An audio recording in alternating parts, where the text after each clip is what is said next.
संगठन शास्त्र के पाठ। हिंदू समाज, हिंदू संस्कृति के बारे में डॉक्टर हेडगेवार के विचार अत्यंत सुस्पष्ट और मुखर थे। उनकी यह दृढ़ श्रद्धा थी कि हिंदुस्तान हिंदुओं का है। वे कहते थे कि ईश्वर भी कुछ और कह दे फिर भी यह श्रद्धा नहीं डगमगाएगी। उन्होंने 1935 में हुए संघ शिक्षा वर्ग में अपने बौद्धिक में यह आह्वान किया था कि लक्ष्य की पूर्ति के लिए पीढ़ियों तक प्रतीक्षा न करते हुए इसी जीवन काल में हमें इसे साकार करना होगा। आजकल बहुत से लोग स्वयं को वेदांत कहते हैं। वे कहते हैं कि कांता, पुत्र, ये सब माया है। अर्थ, मन, धर्म जैसी आसान सूची वे शाम सवेरे नियम से याद करते हैं, लेकिन वेदांत का असली मतलब उन्हें बिल्कुल नहीं समझ आता। हमें ऐसे लोग नहीं चाहिए। हमें एक विशिष्ट अंतःकरण वाले लोग चाहिए।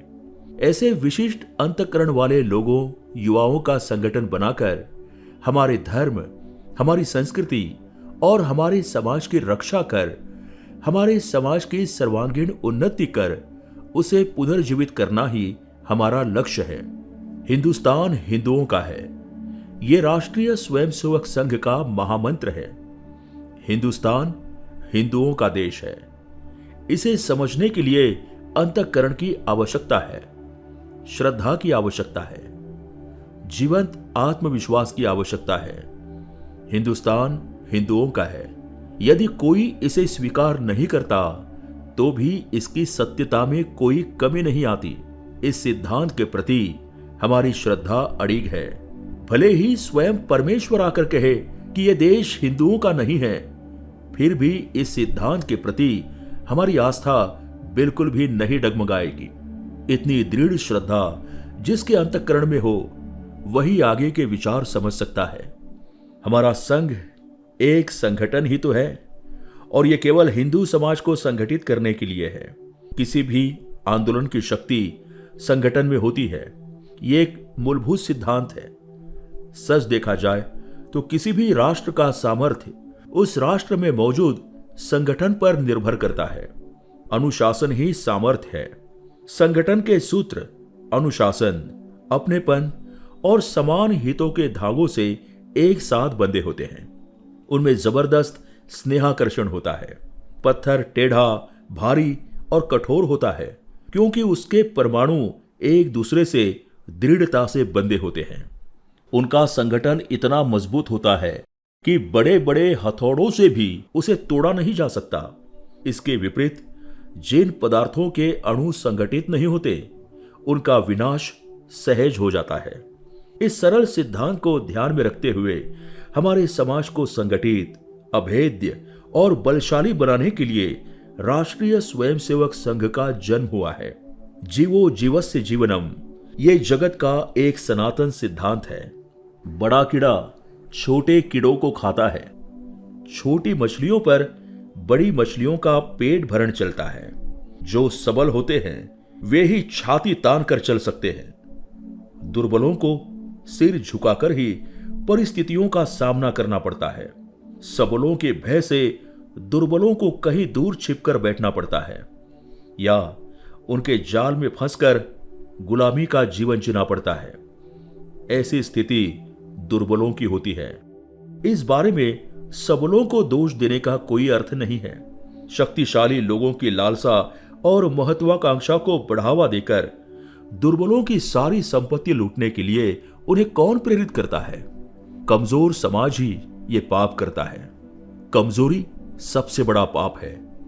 यदि समाज कमजोर न रहे तो संपूर्ण जगत शांति से चलेगा, लेकिन कुछ समाज शक्तिहीन होते हैं और इस कारण परस्पर युद्ध होता है। इन युद्धों के पाप सीधे दुर्बल समाज के माथे पर ही पड़ेंगे। जगत की सभी आपदाओं को टालने के लिए सभी समाज बलशाली और संगठित होने चाहिए। यही एक उपाय है और इसलिए दुर्बल समाज का संगठन ही जगत की अशांति नष्ट करने वाली संजीवनी मात्र है।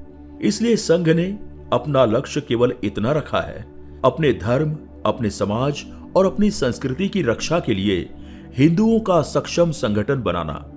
ये संगठन बन गया अपने पैरों पर चलने लगा। यदि ये बहिरे लोग भी सुन सकते हैं, ऐसी आसमान को भेदती आवाज के साथ बोलने लगेगा, तभी हिंदू समाज में नष्ट हुआ आत्मविश्वास पुनः जागृत होगा और इस सामर्थ्य के सामने आक्रामक समाजों की घमंडी प्रवृत्ति नरम पड़ जाएगी और वे हमारी ओर हमला करने की कल्पना तक नहीं कर पाएंगे। हमें अपने धर्म, आचार विचार और संस्कार को सही ढंग से निभाना चाहिए। हमारी शक्ति तेजस्वी रूप में दिखनी चाहिए और अपने समाज का सर्वांगीण संरक्षण करना चाहिए। इसके लिए हमारा बलवान होना आवश्यक है। निर्बल व्यक्ति धर्म का पालन नहीं कर सकता। नायमात्मा बलहीनेन लभ्यः, ये हमारे धर्म का सिद्धांत है।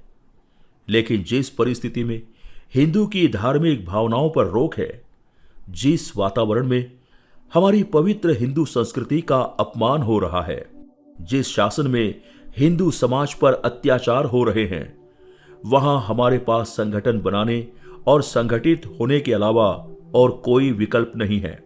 यदि इस परिस्थिति और वातावरण को बदलना है तो अत्यधिक शक्तिशाली बनना होगा। वर्तमान स्थिति में धर्म और संस्कृति की रक्षा के लिए प्रबल संगठन बनाना हमारा प्रथम कर्तव्य है। यही हमारा आज का धर्माचरण है। इसके अलावा कोई धर्म हम नहीं जानते। अन्य उद्देश्य हमारे दृष्टिकोण से गौण है। हिंदुस्तान में आज ऐसी विचित्र स्थिति है।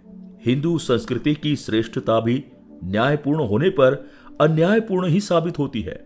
मैं हिंदू हूं, यह हिंदुस्तान मेरा है और इस धर्म के लिए मैं मर जाऊंगा, लेकिन इसे समाप्त नहीं होने दूंगा। ऐसा कहना निम्न स्तर के देशभक्ति का लक्षण माना जाता है। जैसे ही कहा जाता है कि हिंदुस्तान हिंदुओं का देश है, कुछ लोग हैरान परेशान होने लगते हैं। यदि हिंदुओं का कोई भी आंदोलन शुरू होता है तो उसे जातिगत मान लिया जाता है, उसके बारे में घृणा प्रकट की जाती है। लेकिन जो असत्य है उसके बार बार सैकड़ों या हजारों लोगों द्वारा दोहराए जाने से उस असत्य को सत्य का दर्जा नहीं मिल सकता। आज हिंदू वनवास में है, इसलिए कोई भी जो चाहे वो बोले, लेकिन हिंदुस्तान पर किसी और का कोई अधिकार नहीं है। चाहे वो मुस्लिम हो, ईसाई हो या पारसी, चाहे वे आज आए हो या हजारों वर्ष पहले आए हों, चाहे वे 600 मील दूर से आए हों या 6000 मील दूर से आए हों, वे हिंदुस्तान में विदेशी हैं।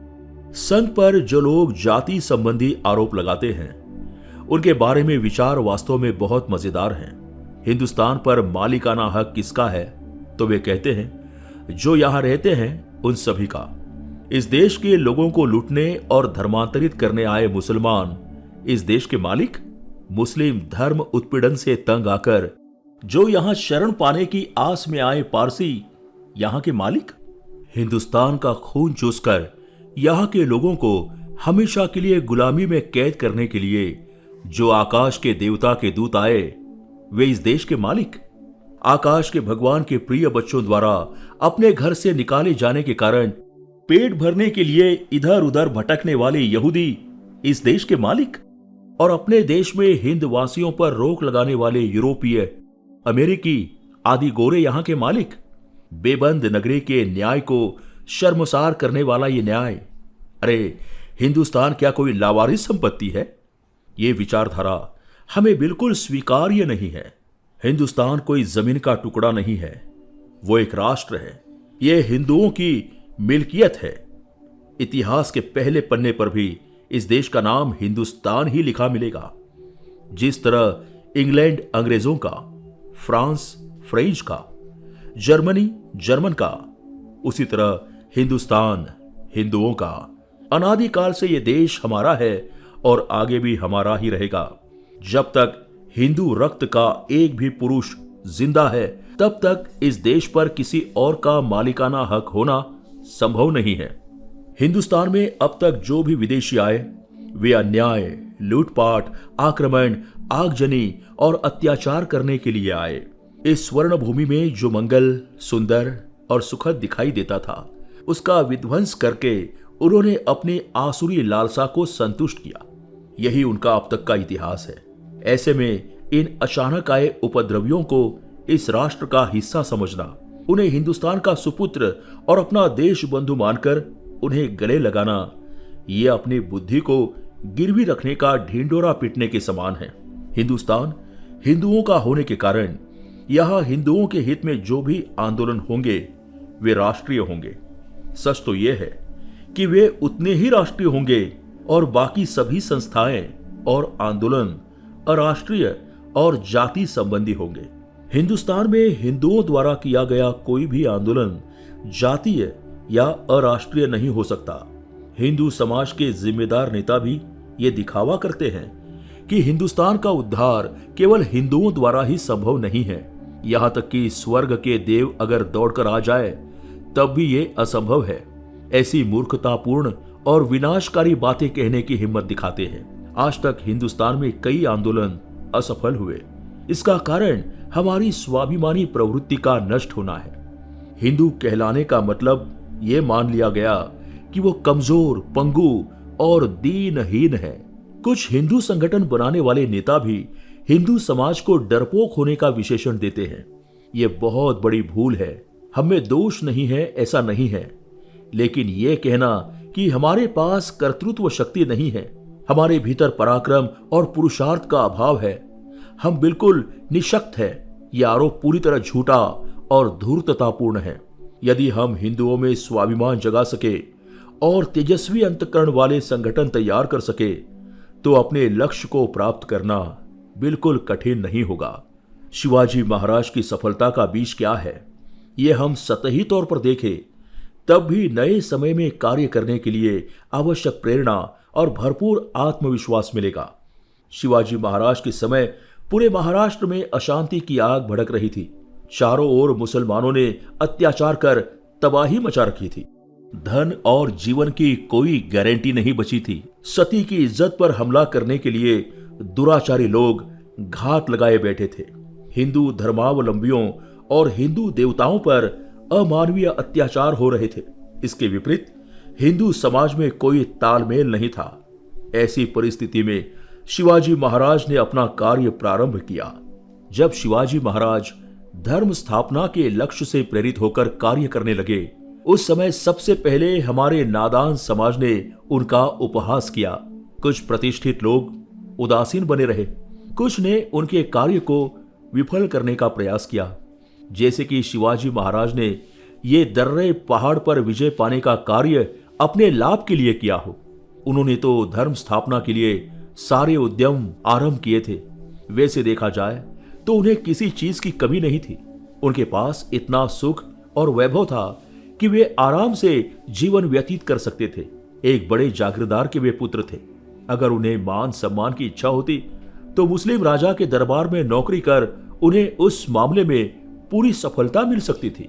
लेकिन सुख और मान सम्मान के परोसे हुए थाल को लात मारकर उन्होंने स्वराज्य प्राप्त करने का लक्ष्य सामने रखा और रण यज्ञ की दीक्षा ली। अगर अन्य कई स्वाभिमानहीन और कमजोर हिंदुओं की तरह शिवाजी महाराज ने भी वैभव और अधिकार की लालसा से मुस्लिम धर्म स्वीकार कर लिया होता तो उनके वैभव की कोई सीमा नहीं होती। लेकिन वे विचार शिवाजी महाराज को मृत्यु के समान लग रहे थे। सुख प्राप्ति का ये सुलभ और सहज मार्ग अपनाने का विचार उन्हें स्पर्श भी नहीं कर पाया। धर्माभिमान की लौ उनके हृदय में लगातार जलती रही और वो इतनी प्रखर थी कि जो भी हिंदू उनके संपर्क में आया उसे वे उसी कार्य के लिए इस तरह प्रेरित करते रहे जैसे एक दिए से हजारों दिए जलाए जाते हैं। ऐसा असाधारण इतिहास इस नादान समाज से भरे हिंदुस्तान में शिवाजी महाराज ने केवल हिंदुओं से ही रचा था। एक बार कार्य शुरू करने के बाद दूसरों की मदद के लिए वे रुके नहीं, इसका सबूत इतिहास में तो दर्ज नहीं है। हिंदू समाज के अपने प्रत्यक्ष विरोधियों की उन्होंने परवाह नहीं की। उन्हें सच्चे हिंदू मिलते गए और उन्हें एकत्र करके उन्होंने अपना कार्य पूर्ण किया। स्वराज्य के संबंध में आज दो विचार प्रचलित है। कुछ लोगों को ऐसा लगता है कि स्वराज्य के लिए पीढ़ी दर पीढ़ी सदियों तक प्रयास करने पड़ते हैं, जबकि कुछ लोगों का मानना है कि वर्ष 6 महीने के प्रयास में ही स्वराज्य प्राप्त किया जा सकता है। शिवाजी महाराज का चरित्र अपने लक्ष्य को प्राप्त करने के लिए पीढ़ियों तक प्रतीक्षा करने की शिक्षा हमें नहीं देता है। इसी प्रकार मृतप्राय हो चुके हिंदू समाज को 6 महीने में संगठित किया जा सकता है, ऐसा संदेश भी उनके चरित्र से नहीं मिलता। ये दोनों ही दृष्टिकोण अतिवाद है। एक तो अनाचार है और दूसरा अत्याचार।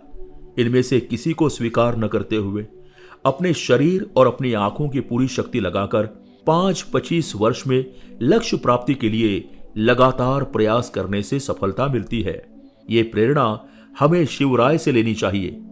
यदि हम स्वार्थ त्याग कर काम करें और युवाओं के अंतःकरण में उचित संस्कार डालें, तो ये कार्य धीरे धीरे बढ़ता जाएगा। यदि शिवाजी महाराज को अधिक अनुकूल परिस्थितियां मिली होती, यदि दुष्ट समय ने उन्हें हमसे इतनी जल्दी छीन नहीं लिया होता, तो उस पुरुष के प्रयास से हमारा परम पवित्र भगवा ध्वज आसपास के हिमाचल पर फहराते हुए देखा जा सकता था। लेकिन ऐसा होना नहीं था। व्यक्ति के पराक्रम और कौशल से राष्ट्र के निर्णायक प्रश्न हल नहीं होते, ये कठोर सत्य परमेश्वर को हमें सिखाना था। शिव सूर्य के अस्त होने के साथ ही जो निराशा और गहरा अंधकार फैला, वो आज भी कम नहीं हुआ है। हम हिंदुस्तान के सुपुत्र हैं। हम शिवाजी महाराज के वंशज हैं। शिवाजी महाराज चले गए, इसलिए केवल बैठकर रोना नहीं चाहिए, बल्कि स्वीकृत कार्य के लिए हमें और अधिक उत्साह और समर्पण के साथ कमर कस लेनी चाहिए। हिंदू होने के नाते यही हमारा कर्तव्य बनता है। स्वर्गवासी पूर्वजों की इच्छाओं को पूर्ण करना उनके वंशजों का प्रमुख कर्तव्य है। मेरा बचा हुआ कार्य कोई पूरा करेगा। हिंदुओं का भगवा ध्वज रामेश्वर से कश्मीर तक फहराने का भाग्य इस भरत भूमि में कोई पुनः दिखाएगा। ऐसी आशा भरी दृष्टि से शिवाजी महाराज हमारी ओर देख रहे हैं। शिवाजी महाराज के कारण ही आज हिंदू धर्म का अस्तित्व बरकरार है। इतिहास स्वतंत्र स्वर में यह जोर से कह रहा है कि हिंदू धर्म के लिए ही शिवाजी महाराज ने अपने प्राण न्यौछावर किए। हमें उनके वंशजों को इस पर ध्यान देना चाहिए। भगवा ध्वज हमारा गुरु है। ये संघ की निष्ठा है। हमें अपने संगठन को पूरे हिंदुस्तान में फैलाना है। पूरे हिंदुस्तान में शाखाएं फैलनी चाहिए और उनकी शीतल छाया के नीचे संपूर्ण हिंदू समाज और समूचे भारत खंड में स्थित देवताओं को निर्भय होकर विश्राम करना चाहिए। हमारा विश्व कल्याण का मंगल कार्य निर्भय होकर लगातार किया जाना चाहिए। ये सामर्थ्य संपन्नता का कार्य बहुत बड़ा है। इसके लिए लाखों स्वयंसेवक भी पर्याप्त नहीं होंगे। इतना बड़ा संगठन बनाना, उसे बढ़ाना और बनाए रखना, ये दुगना कार्य हमने अपने कंधों पर लिया है। इस जिम्मेदारी को पहचान कर हमें कार्य करना चाहिए। संघ का संस्कारों पर अत्यंत विश्वास है। जैसे संस्कार वैसी वृत्ति बनती है। एक ही वृत्ति के सैकड़ों लोग एक साथ आए तो संगठन के लिए पोषक वातावरण उत्पन्न होता है। पवित्र श्रद्धा से भरे, कार्य निष्ठा को समर्पित, निराशा को खत्म करने वाले, धैर्य बढ़ाने वाले, जीवनदायी वातावरण तैयार करें। संघ का स्वयंसेवक जहां जाए वहां उसे अपने वातावरण के साथ जाना चाहिए। इसका अर्थ है कि उसी आधार पर आवश्यक संस्कार तैयार किए जा सकते हैं। इस वातावरण को किसी भी कारण से दूषित न होने दे। इसे शुद्ध बनाए रखने के लिए स्वयंसेवक को अपने पंच प्राणों की रक्षा दिन रात करनी चाहिए। कैसी भी परिस्थिति आए, तन मन और धन की परवाह न करके आत्मार्पण कर कार्यक्षम वातावरण बनाए रखने की वृत्ति विकसित हो जाए तो इस संगठन को किसी भी चीज का कोई भय नहीं होगा। संघ की विचारधारा अत्यंत पवित्र है। उसका प्रवाह जिस अंतःकरण से बह रहा है, उस प्रवाह का ये एक बूंद है। साभार, दिलीप देवधर।